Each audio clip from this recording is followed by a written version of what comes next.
विधानसभा एक नंबर आसन रे पुणी बाजीमात करिछि बिजु जनता दल। विकास को बाछी पदमपुर विरोधी अपप्रचार सत्वे बीजेडी प्रार्थी वर्षा सिंह बरिया को विपुल भोट रे विजय करथि पदमपुरवासी। गार बहु हिसाब से उत्सव पालन कर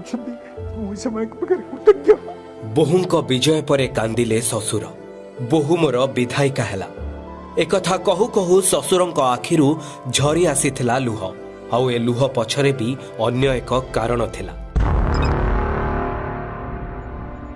निज बोहूंक प्रति बीजेपी नेतांक असम्मान तांकु भारी बाधिथिला।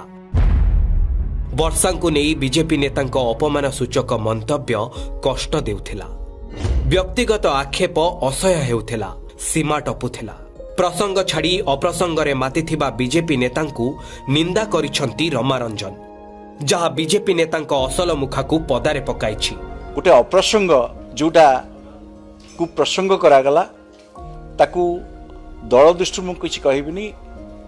किछि नेता जो कथा को कहिले ताकु मु आदौ ग्रहण करू नाही एवं गणतांत्रिक राष्ट्र रे जितेबेले निर्वाचन होछि ता आदौ स्पृहणीय नुहे, ग्रहणीय नुहे एवं व्यक्तिगत आक्षेप संपूर्ण निंदनीय।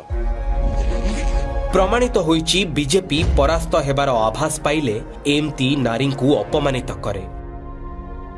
हेले बीजेपी नेताए भूली जाउचंती नारी को जी असम्मान करे ताकू प्रत्याख्यान करंती जनता। बड़ उदाहरण परा पद्मपुर रे पद्म को धक्का।